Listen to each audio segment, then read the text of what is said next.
Looking for a place to speak your truth? This podcast is on an endless pursuit to build through entrepreneurship, empowerment, and creativity. Through thought-provoking content and a fearlessness to dive into untouched topics with an undeniable dedication to highlighting others who are often overlooked. This is Deep Conversations. Stay tuned for Deep Conversation Podcast.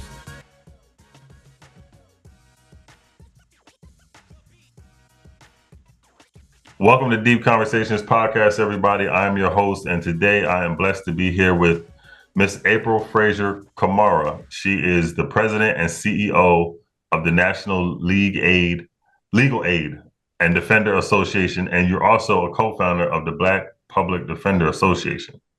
Correct. I'm gonna just say that I'm thankful to have a big dog on my podcast with me today. But before we start, for those that don't know who you are, can you just give the viewers a little bit about yourself and your upbringing? Absolutely. That's a great question. So who I am is I'm a Black Southern woman born in Tennessee, raised in a small town outside of Memphis, Tennessee, who always wanted to be an attorney. So I'm a little Michael Evans from Good Times. So I knew pretty early on that I wanted to be an attorney, and I wanted to do civil rights work. I wanted to work on behalf of the Black community. And I was fortunate to be able to go to my dream school of Howard University School of Law. And I became an attorney and really wanted to focus in on parts of the system that were really a challenge for our community. And that led me to become a public defender, because when I took a look at where the most oppressive areas were facing our community, it was definitely the criminal legal system. So I was really happy to be a public defender for 8 years, 6 years at the DC Public Defender Service, and 2 years in my hometown of Shelby County, Tennessee. And that experience really shaped me and prepared me to do the work that I do now on the national level. So now I lead a 112-year-old organization, the National Legal Aid and Defender Association. And our mission is real simple. We stand for this notion that if you come into contact with the civil or criminal system, you deserve a fair fight, regardless of your ability to afford an attorney. So I get up and every single day and fight for that principle. So when you graduated from Howard School of Law, and you had that vision, of what you wanted to do, when you got into that field of a public defender, was there anything that kind of caught you off guard that you may not have known, prior to going into that field? Yeah, I think, so first of all, I think one thing that's really important, when I thought about going to law school and being a part of the solution to help the Black community, I didn't immediately think about being a public defender, because I grew up in the South where public defense systems were not good, and we didn't see a lot of good public defenders. It was only until I moved to Washington, D.C., and I saw a properly funded public defender office with amazing attorneys like Charles Ogletree, who was the trial attorney at DC Public Defender, my mentor, Tamar Meekins. I mean, I saw Black excellence in the courtroom. And all of a sudden I said, if I can be that type of public defender, that's what I want to be. And so, I guess if it's anything, I don't think it surprised me, but it's really difficult to do the work every single day in the courtroom and still get the telephone calls at 2 a.m. from your own loved ones who may have got arrested. So it's when you stand in court every day, they train you in law school not to be emotionally attached. But for me, when I was a public defender, I saw my brother, my dad, my cousins, my sisters in the face of my clients. And so emotionally, it was difficult. It was a lot of weekends where when I got to Friday, I would just have to stay in bed just to recover from it, because seeing people like us be locked up in cages, it does something to you. And so you have to be prepared to really see the system for what it is. And it's a very cruel and unjust system. And so if anything, that part of it, I knew it was bad, but it's just, it's something about dealing with it every single day that you just see the enormous issues with the system. And I've always wondered, sometimes, because unfortunately, like you said, all of us in our community, we've had family members, and we've had it's like the system is kind of structured that way. You know what I mean? And it's, thankfully for people like you that that are jumping into the system and trying to alter some of those things, because like you just said, you see how bad that is. I've always wondered, what you just answered, how taxing it can be. You know what I mean? Especially because I always hear people say, you got to take the emotion out of it. It's just part of the thing. It's just part of it. You got to take the emotion. And I'm like, but we're all human. It's hard to not hear these things and not have a little bit of attachment, especially like you said, if you're in it every single day. That's a tiring thing. Absolutely. So a part of what I had to do in becoming a public defender and a Black public defender was to decolonize my mind around, because when they say take the emotion out of it, that means take away the humanity of the clients that I'm serving. And so much of it, we have to be very careful about these principles that we adopt. Law school trains people to work in a system that was not necessarily designed for brown and Black people. So for me, being a public defender, there's no way I can take the emotion out of it. I am my sister, my brother. There is when they are suffering, I suffer. And so it's no way for me to detach from the suffering that I saw in the system. But on the positive side, it was also a connection when I saw successes. It was a feeling of exhilaration that perhaps some of my colleagues didn't experience, because they couldn't quite understand how important it was to people who look like me. But your question leads me to talk about why we created the Black Public Defender Association. So it is different for us. One thing that I noticed is that when I came back into the office from court or from a hearing, it was different for the Black attorneys who were coming back compared to our white counterparts, because it's a different experience when you work in a system that targets, surveils, and over-incarcerate people that look like you. And so it's very much needed for you to have a space of solace, a space that you can go and talk about what this work really truly means. And you have to be able to do it in a way with people who understand. They understand what you are going through. And so we created the Black Public Defender Association because we knew it was a need for that space of solace, but also that space of mentorship. I mentioned to you, Tamar Meekins, who mentored me. I would not be here if it wasn't for this Black woman who pulled me aside, took me under her wing, and said, hey, I see something in you, and I know you can do this work. So we also knew in order for us to create more Black public defenders, we needed to create a pipeline. And so I'm so proud of what we have been able to do. And not just nurturing the Black defenders who work every day, but also creating a pipeline for the next generation. And so that is a legacy that I will forever be proud of. When you had this vision, well, I'm gonna say, when you had this vision, about the Black Public Defenders Association, you, like you said, you needed a place of solace. Do you have an idea of where you would like to see it go in the next let's say 5 years?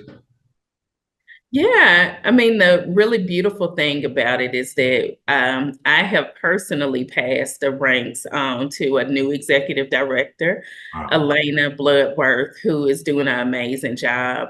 And really, my role at this point is to pass it to the new generation, Mhm. the young people who are in court every day, doing the work, and to really train them around leadership of what it means to sustain.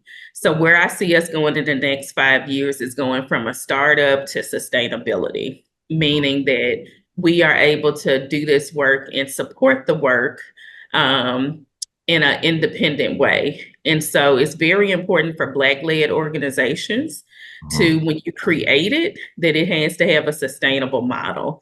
And so that's one thing I'm really excited about, getting us on that trajectory. So I don't have to worry 20 years from now, will it exist? Mhm. Right.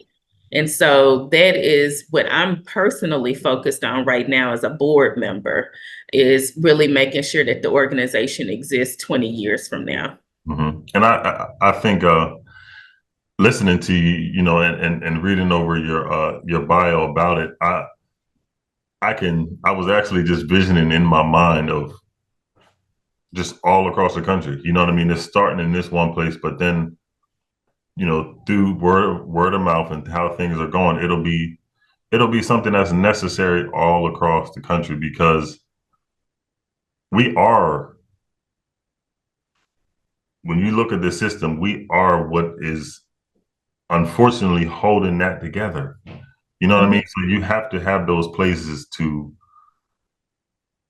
like you said, to be able to decompress and everything. And you know, I read also that you're in 2020 you led the National Association's adoption of crucial policy Mhm. on raising the age of juvenile prosecutions. I wanted to ask you about that because um, in Memphis, did you see that? Was that extremely young? Yeah, one of the things when I think about my years of practicing law, one of the saddest things that I ever had to experience was representing a youth, and explaining to him that he was being transferred to adult court from juvenile court, and what that meant for him. So I'm talking to a 15-year-old who is about to be transferred to adult court, and he is facing literally 20 to 30 years in prison. And when I say that number to him, he hasn't lived 20 years. So when I say your sentence is, potentially longer than your current lifespan, um, representing children. And honestly, that one of the reasons I came out of the courtroom and I started doing policy work and more national work that I do now is because I couldn't sustain it. I was pregnant with my second daughter and it was too much. Um, I just couldn't. And so to see a child go into the adult system is what I would analogize to the death penalty, because that child will die when they go into that system. Now, they're not going to physically die, hopefully, but their youth, their innocence, everything will die. And that is one of the most crucial things that we don't talk about, sending young people into the adult system. So it's big, and also how the super predator image of Black men specifically, um, even the conversation we hear now about crime, you know, people think it's acceptable to throw away the life of a young Black man. They don't, it doesn't keep them up at night. And so that work that we did through the American Bar Association to urge states to raise the age of people who can be sentenced as adults is so incredibly important, because that work that I did as a juvenile public defender, it changed me forever. And I think about him to this day. And it's one of the biggest tragedies in our system that very few people talk about. As you were saying that, I did a podcast with somebody maybe a few months ago, and she was telling me, she said, I was talking to a friend of mine whose son went into prison, and she said the first thing he he said to her when he got on a call with her was, she asked how he was doing, and he said, I realized that most people die at, he said most people die at 25, but they live to be 70. And hearing hearing what you just said, like you said, they're going to mentally die. Mhm. That's a totally different kind of realization for, like you said, a 15-year-old. He doesn't understand life. He Mm-mm. doesn't understand nothing at all. So, I mean, that's the work that you're doing, and you said now that you're on the board and you're able to have these difficult conversations with sometimes a lot of times people that really don't know what Mhm. goes on in our communities. Is that something that you've seen while you're doing what you're doing now, that you see people that they really don't know? Oh, absolutely. And those pieces of policy that I was able to get passed while I was the chair of the American Bar Association Criminal Justice Section, it points to the importance of us being at the table. Mm-hmm. So one valuable tool that I learned when I was at Howard is that we have to have a seat at the table because they are making rules and policies about us, whether we're there or not. And so oftentimes, and honestly, when I first graduated from law school, being involved with the American Bar Association, that was not a meeting that I look forward to going to on the weekend. It wasn't comfortable for me to be in a room full of white men for the most part. Um, but one of my professors told me how important it was for me to be in that room. And that's what I've learned because a lot of people who have power, who create policies, they don't look like us and they don't understand the issues. Mm-hmm. So, at the very least, I am going to challenge you and I'm going to make sure that you know what harm you're doing. Mm-hmm. Now, whether if they continue to pass the policy, it's up to them, but it won't be said that they didn't know. And Mm-hmm. that is the role that we play when we sit in these rooms. You will know. And one thing I will say to anybody is that also I'm gonna be very clear with you that I'm talking about this is very personal to me. Mm-hmm.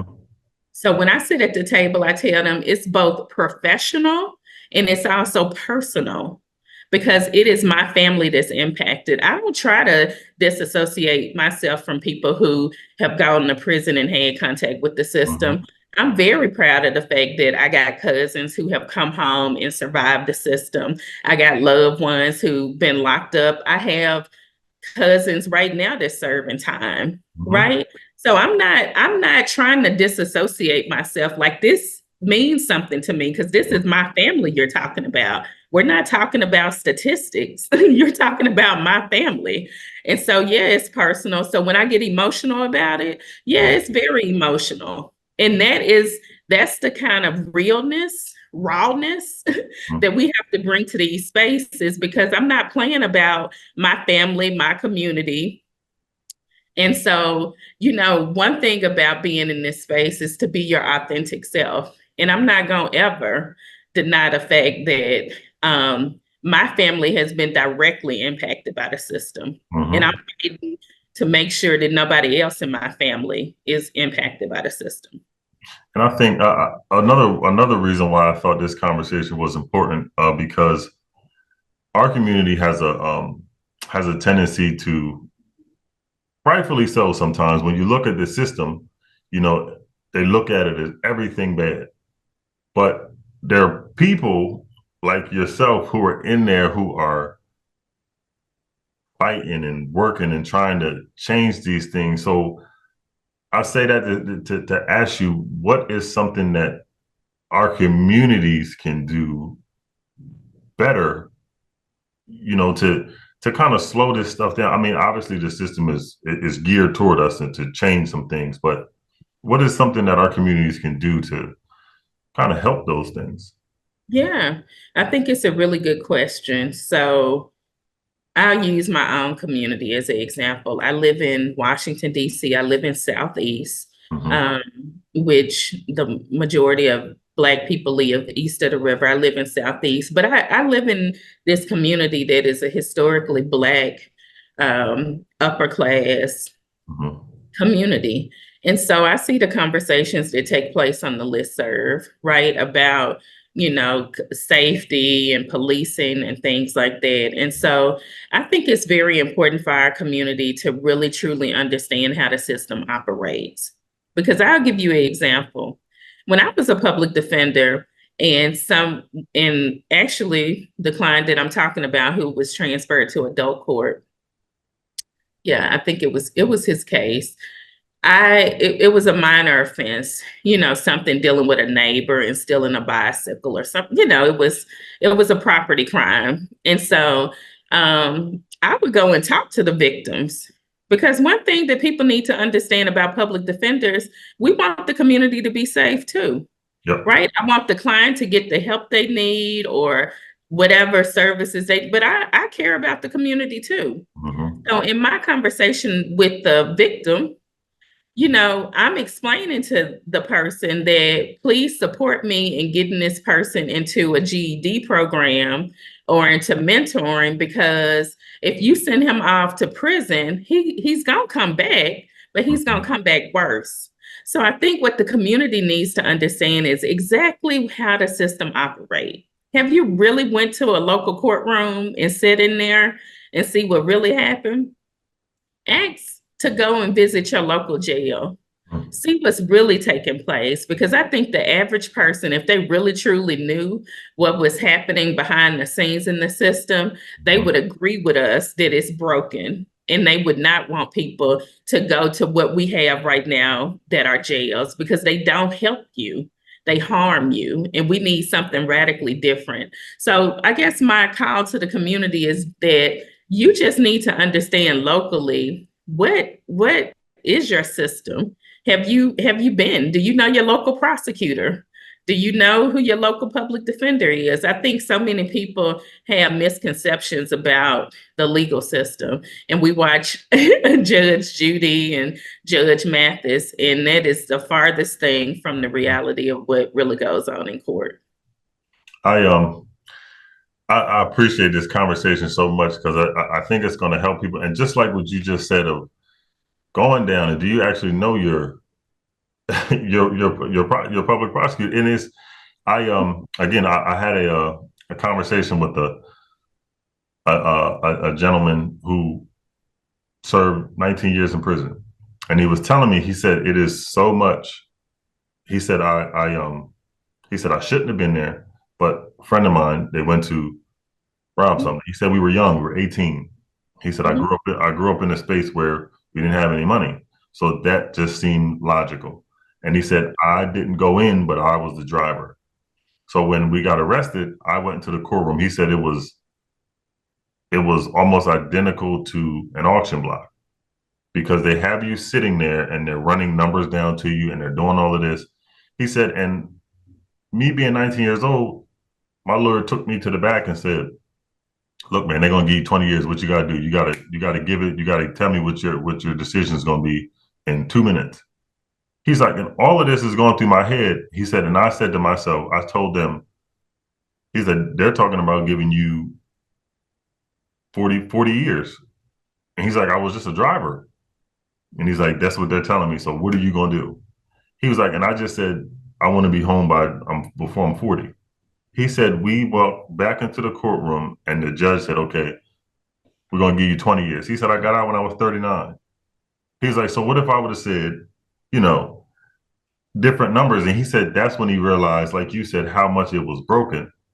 And now, now he's a teacher down in Atlanta, and he has a 100% graduation rate. So he's like, he changed his life around, but he advocates for stuff like that. And just what you said, he said the same thing. You got to get to know your local prosecutors. You got to go down to the courtrooms, because these are things that nobody really knows, and they don't take the time to know. Exactly. And, one thing you said about the auction block, I had a similar experience. I was a law student, And they trained us to begin taking cases our third year of law school. And my first time going into arraignment court, this is in Washington, D.C. So when I'm telling this story, I'm not talking about Alabama. I'm not talking about Tennessee. This is Washington, D.C.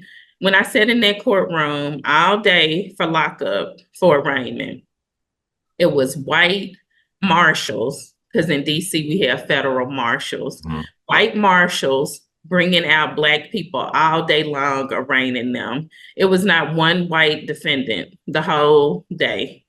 All I saw all day was white men marching people in handcuffs through arraignment. It reminded me so much of an auction block that I just could not get it out of my mind. Now, the only difference was that it was a Black judge up there, but the judge was still a part of this broken system.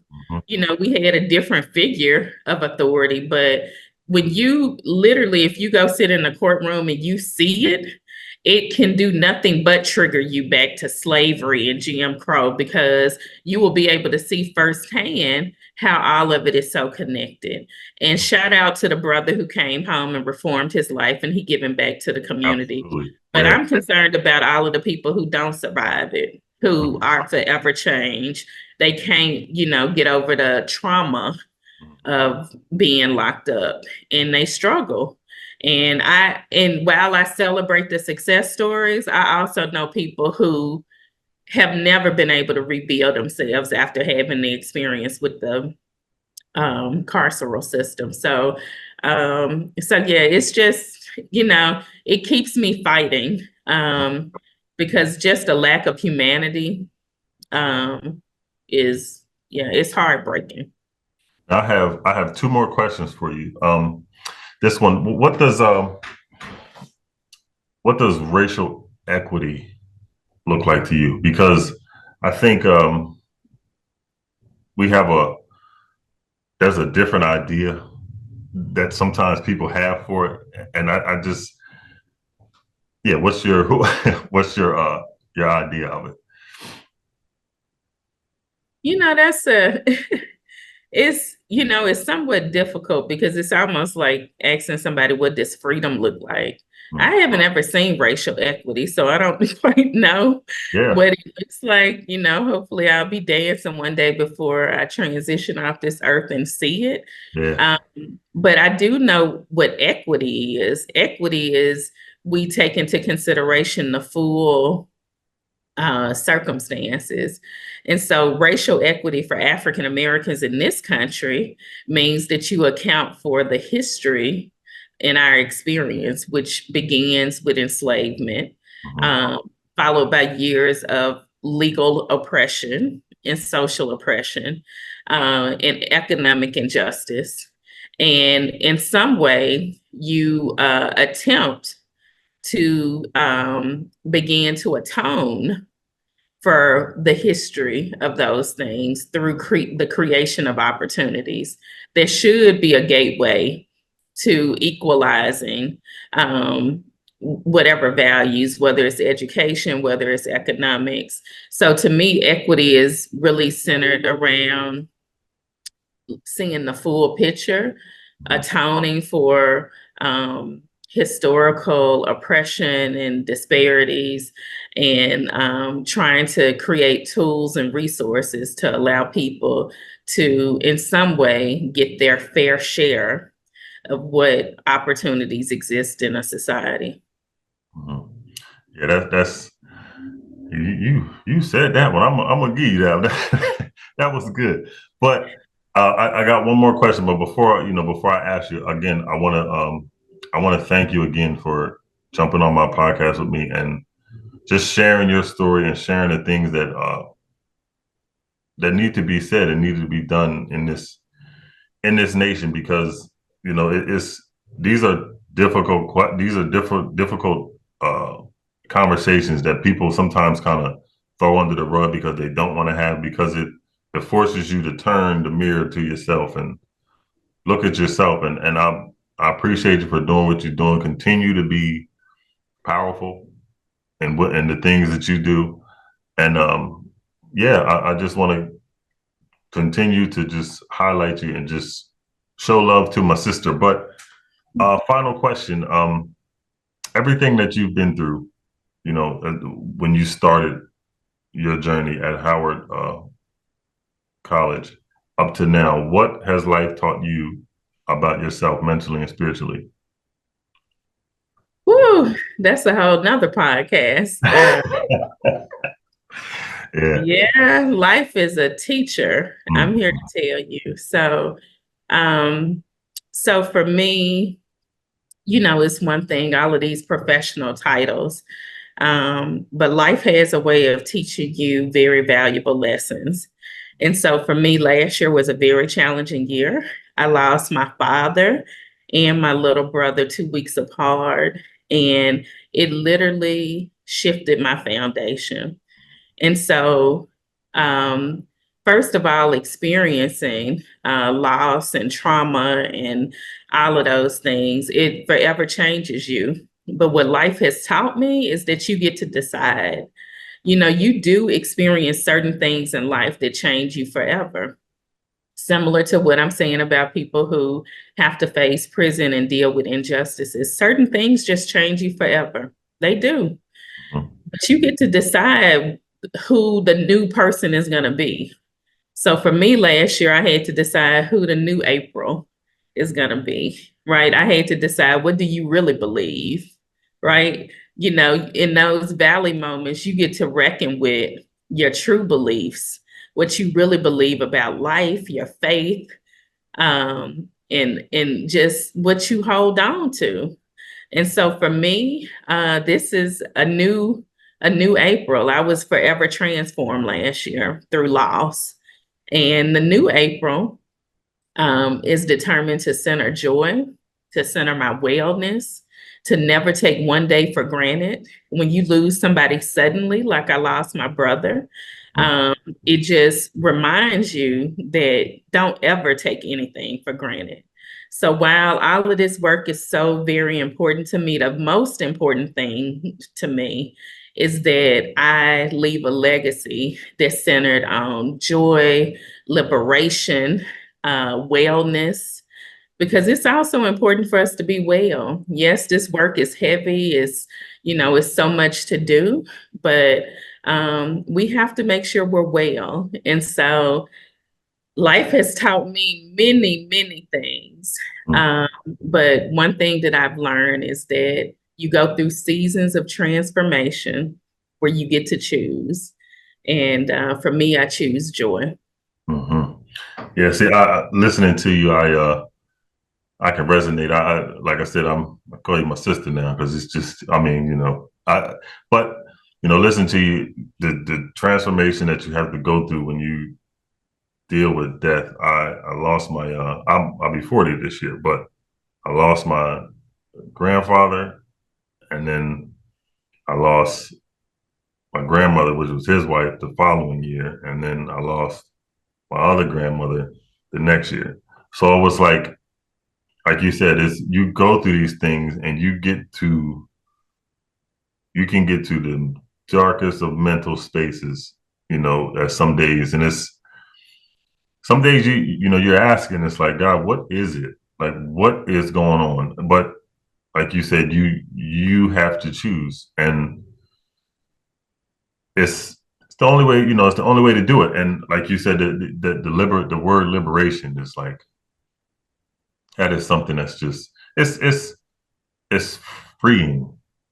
You know what I Exactly. mean? And you have to live like that. And again, everything that you're doing and everything that that you stand for is exactly who God called you to be, and exactly what you're doing is exactly what you're supposed to be doing.